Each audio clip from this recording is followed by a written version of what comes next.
Hello, everybody. Welcome back to Heads Up Hockey. This is your boy, Jersey Joe, once again. So, the Devils once hit a snag, but what do? They snapped out of it. How do they do it?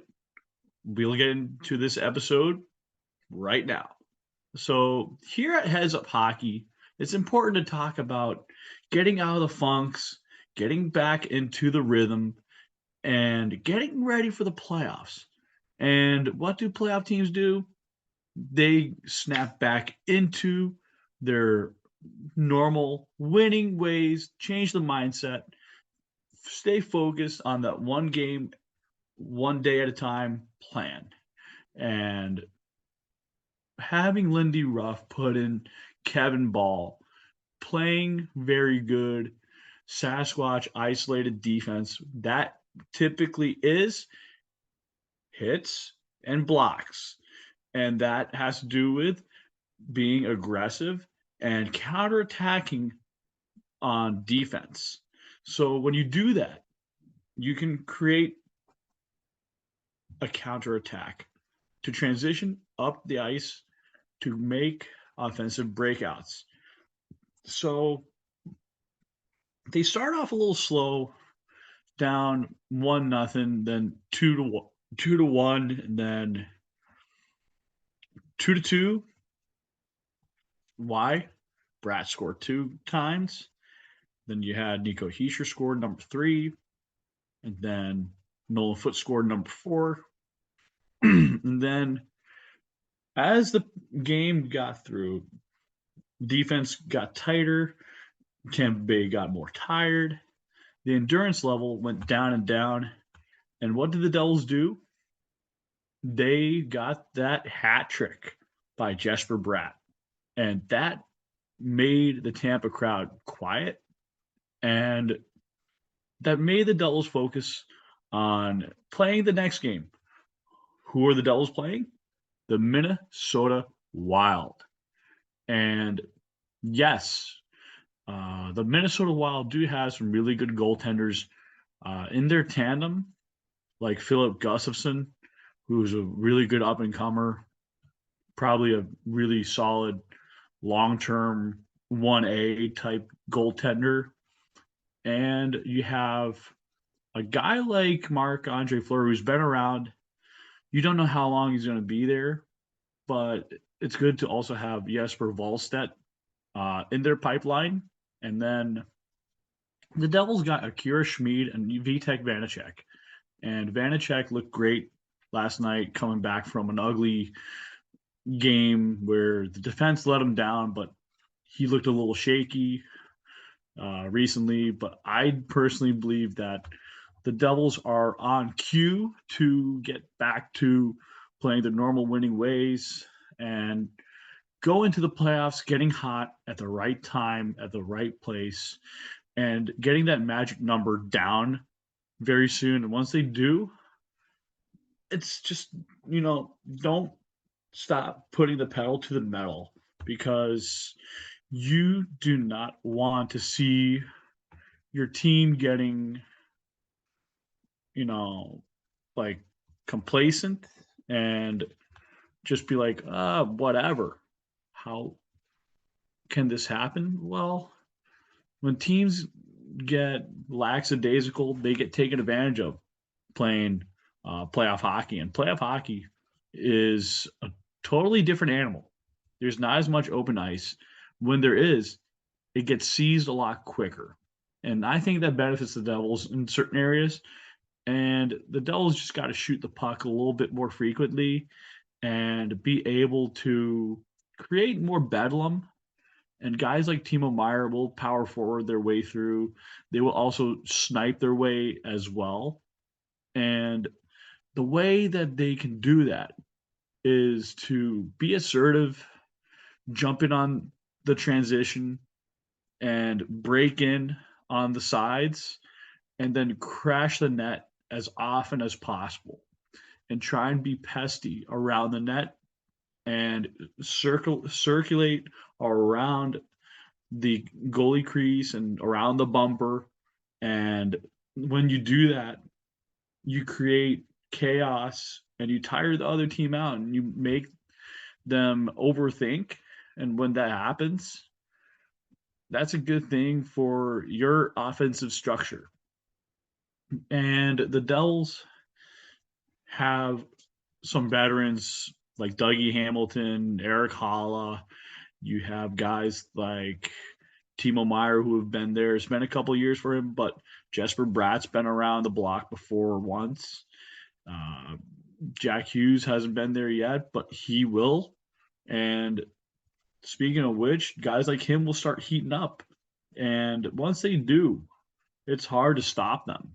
And they just got to tighten up the giveaway game and get a lot better with the takeaway game. And takeaways are coming for the Devils, and it'll happen in bunches. And a guy like Andre Palat will pay a lot of dividends because this is the time of year where they start popping. And guys like Jesper Boqvist, who are really good role players, do click more often in games 42 through 82 and later. So this will be more beneficial for the New Jersey Devils if they can get guys like Curtis Lazar going back from being injured, stuff like that. And if Amanda Stein has any updates, we can see what happens for this team going forward. So, with that being mentioned, I think tomorrow's matchup versus the Wild will be a goalie duel, and it'll be like a 3-2 game, 2-1 type game. I could be wrong. It could be 4-2. You just don't know sometimes. So basically, you have a team like Minnesota that's doing rather good with guys like Matt Zuccarello around. You got Matthew Boldy, and really, Minnesota knows how to grind it out too. So the Devils will play a mini playoff game tomorrow.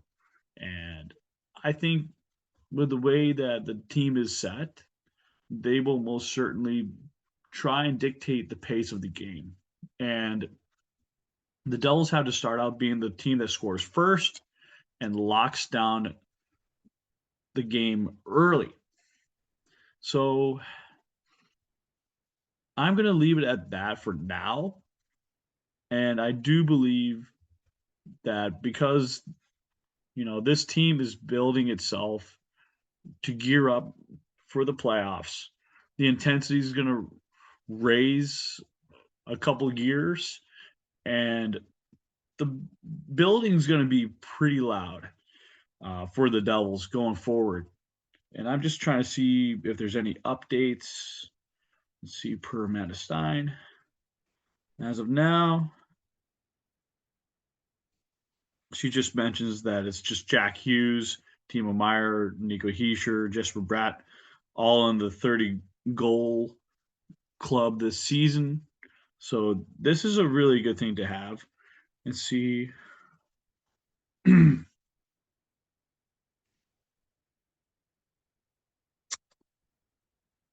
Nothing new now, but definitely tomorrow there will be some updates before the game gets underway. And we will start seeing what the lineups will be like. I think they will be the same for the most part. And just don't take out Kevin Ball. He's really proven himself.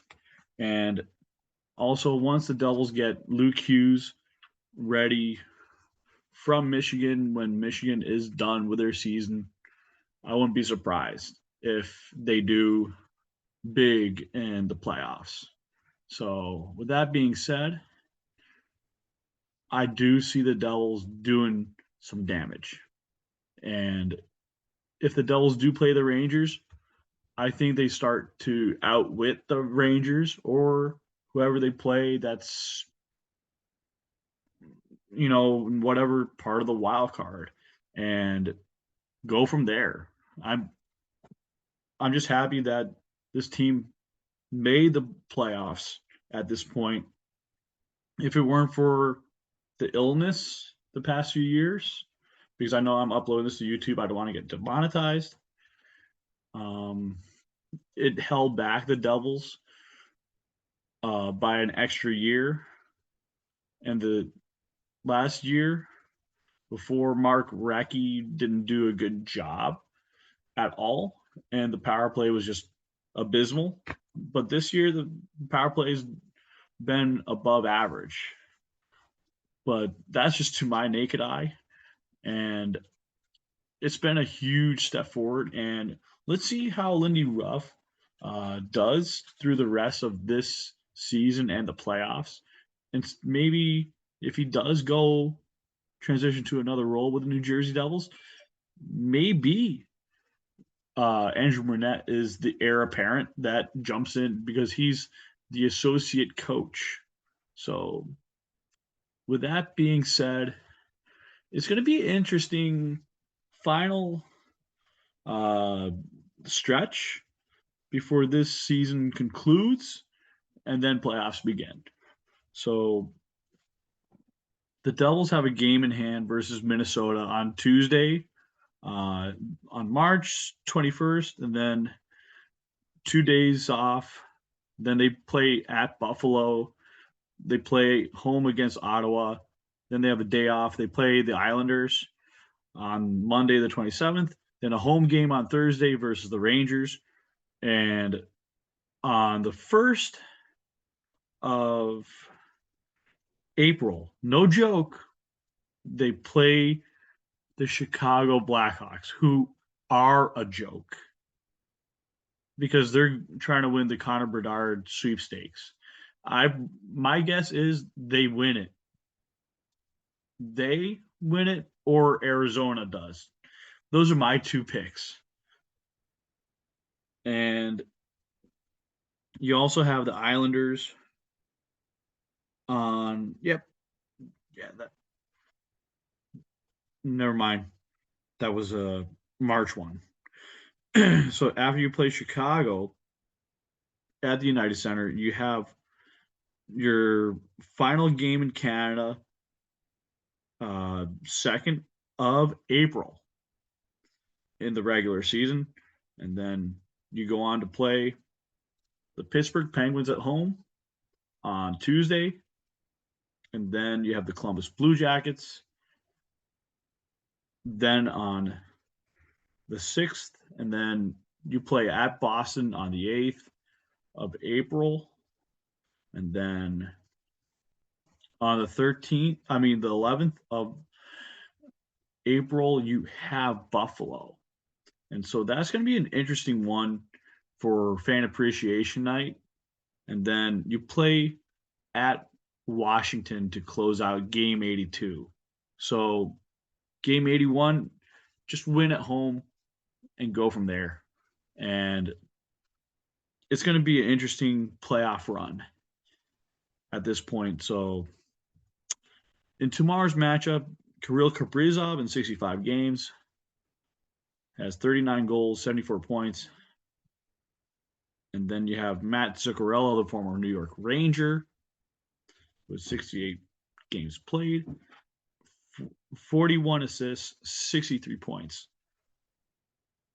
Kirill Kaprizov with 74 points. So shut down those two guys most of the time. You have a chance at winning.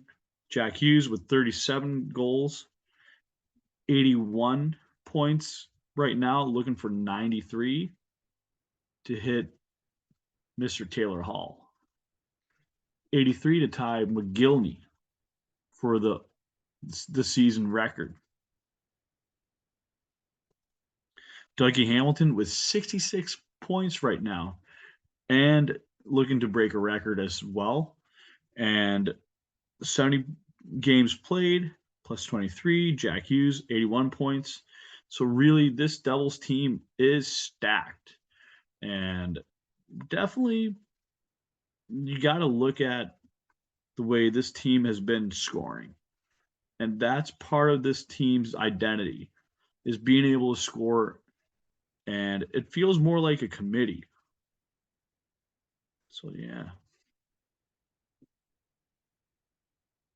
this team's been amazing, just growing so much over the last year where it was totally abysmal. And I'm not going to cry about it at all. It's been a hard 11 years, or actually 11 seasons rather, and going through 3 GMs. The third GM has really hit, and that Adam Larson for Taylor Hall, for then you move Blake Coleman, get Muhammad Doolin pick, you trade Muhammad Doolin, and the Timo Meyer deal, and that trade tree is paying off with Timo Meyer. And anyone who says otherwise, they haven't watched Devils hockey. I'll throw it at that. But until next time, you can find me on YouTube. You can find me on Spotify. And you can find me just about anywhere you have podcasts like Amazon Music, etc. I'm Jersey Joe. Thank you for listening. And let's go Devils.